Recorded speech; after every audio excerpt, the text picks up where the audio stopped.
जालंधर जिले की है। ये बात 2025 की है। जालंधर के गोराया कस्बे की विरका कॉलोनी में ठेके के पीछे छिंदी सिंह रहते थे। वह नगर निगम में नौकरी करते थे। उनके परिवार में पत्नी बिंदर कौर और 3 बेटियां थीं। अमरजीत कौर, सर्वजीत कौर उर्फ सोनिया और परमजीत कौर उर्फ पम्मी उर्फ कमलजीत कौर उर्फ कम्मो। उन्होंने अपनी हैसियत के अनुसार बेटियों को पढ़ाया और शादी योग्य होने पर उनकी शादियां कर दी। पम्मी की शादी साल 2006 में जालंधर के वडाला कला बादल की पट्टी समराया के रहने वाले जोगिंद्रपाल सिंह के बेटे दर्शन सिंह उर्फ दर्शी से हुई। शादी के बाद कुछ समय तक दोनों में खूब प्यार रहा। पम्मी दर्शन जैसा पति पाकर बेहद खुश थी और दर्शन भी पम्मी जैसी खूबसूरत पत्नी पाकर खुद को भाग्यशाली मानता था। शादी के 2 साल बाद उनके घर बेटी खुशी का जन्म हुआ। सब कुछ ठीक चल रहा था, लेकिन अचानक दोनों के बीच अनबन शुरू हो गई। यह अनबन धीरे धीरे बढ़कर बड़े झगड़ों में बदल गई। बिना किसी खास वजह के लगभग रोज ही लड़ाई झगड़ा होने लगा।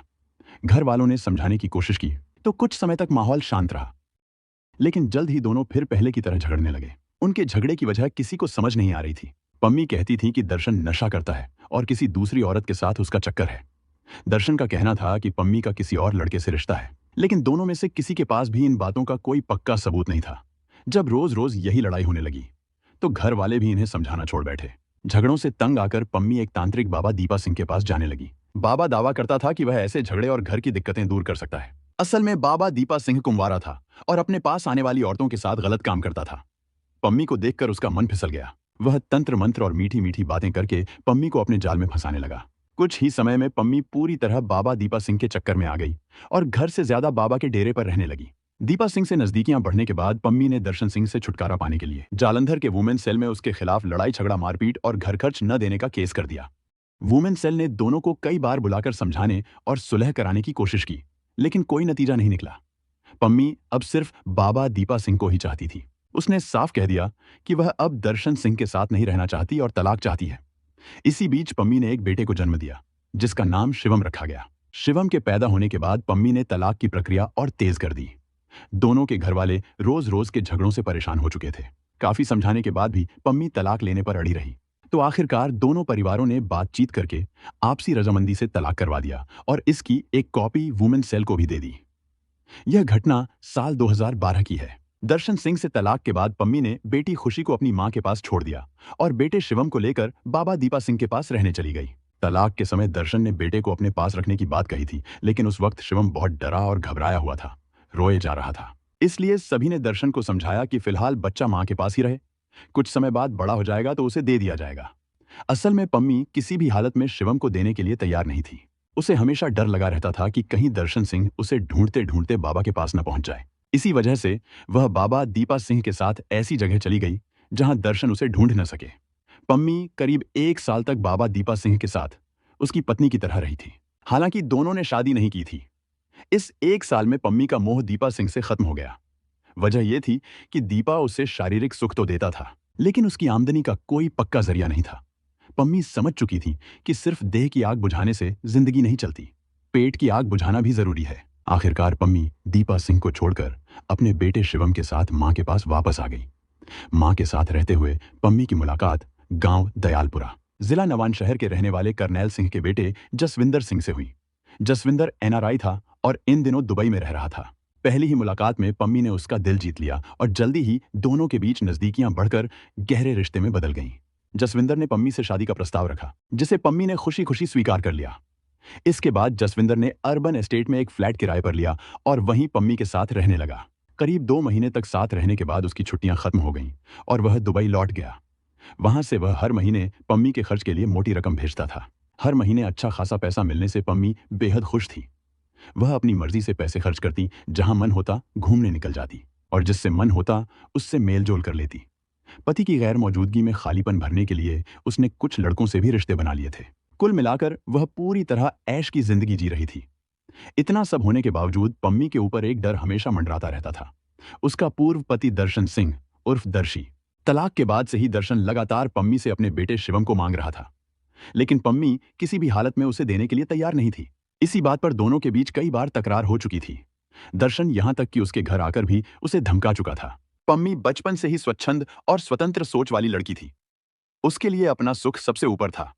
पुरुषों से मेलजोल रखना, उनके साथ खाना पीना और घूमना फिरना उसके लिए आम बात थी। 3-3 शादियां करने के बाद भी उसके चाहने वालों की कमी नहीं थी। वह पूरी तरह अपनी मर्जी से जीती थी और उसे रोकने टोकने वाला कोई नहीं था। उसके माता पिता और भाई बहन भी उसकी जिंदगी में दखल नहीं देते थे। केवल दर्शन सिंह ही ऐसा था जिससे पम्मी सच में डरती थी।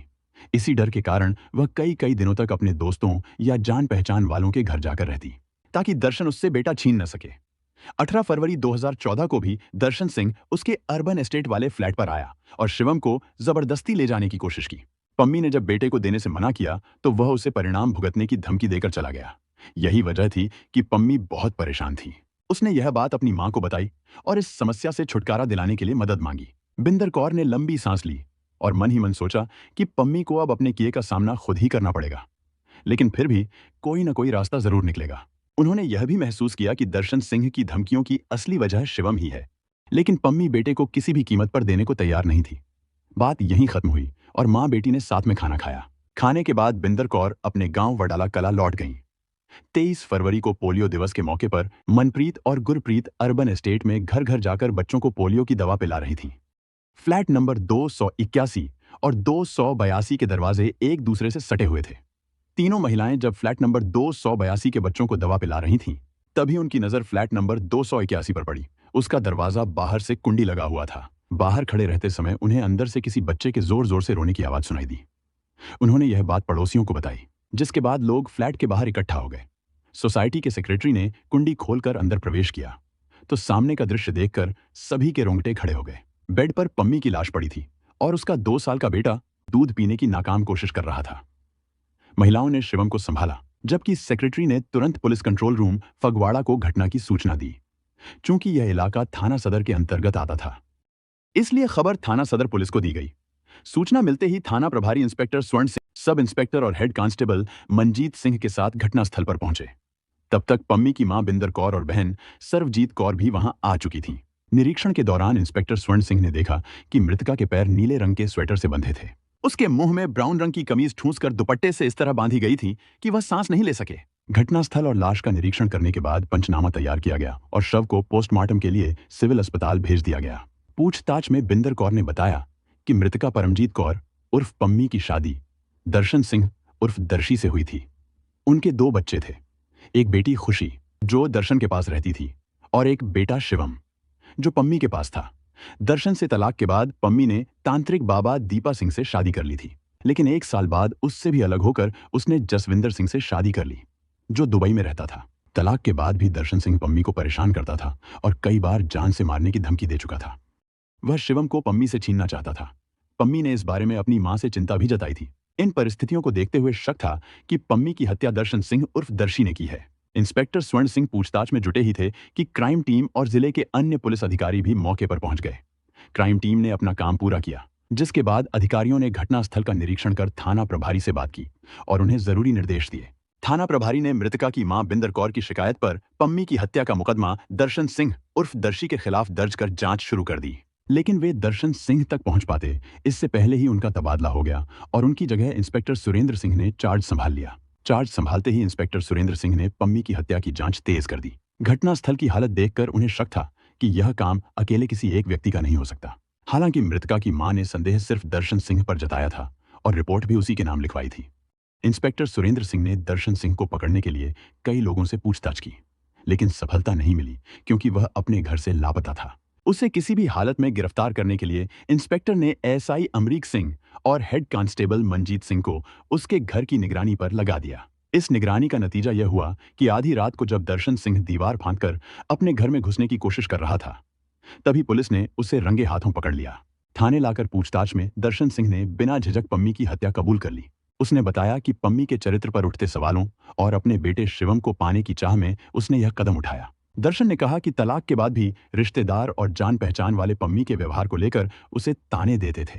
लोग बताते थे कि उन्होंने पम्मी को अलग अलग मर्दों के साथ सिनेमा पार्क या बाजार में देखा है। कुछ लोग तो यह भी कहते थे कि वह हर दिन किसी नए आदमी के साथ होती है। दर्शन ने कई बार पम्मी को समझाने की कोशिश की कि वह एक ही आदमी के साथ रहे और अपनी इज्जत का ख्याल रखे, लेकिन पम्मी पर इसका कोई असर नहीं हुआ।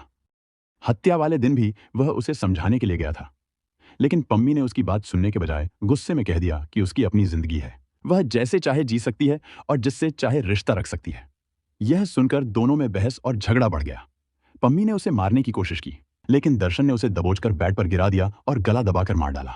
हत्या के बाद उसने पम्मी के हाथ पैर बांध दिए ताकि देखने वालों को लगे कि इस वारदात में एक से ज्यादा लोग शामिल थे। इंस्पेक्टर सुरेंद्र सिंह को लगा कि दर्शन सच नहीं बता रहा है। उन्हें यकीन था कि वारदात में उसके साथ और लोग भी शामिल थे और वह झूठ बोलकर अपने साथियों को बचाने की कोशिश कर रहा है। उन्होंने सवाल किया कि अगर उसने पम्मी की हत्या बेटे को ले जाने के लिए की थी तो फिर हत्या के बाद उसे अपने साथ क्यों नहीं ले गया। इस सवाल पर दर्शन चुप रहा और कोई जवाब नहीं दिया। इंस्पेक्टर ने कई और सवाल पूछे लेकिन वह खामोश ही बैठा रहा। पूछताछ के बाद जरूरी कानूनी कार्रवाई पूरी करके उसे फगवाड़ा की अदालत में पेश किया गया और जेल भेज दिया गया।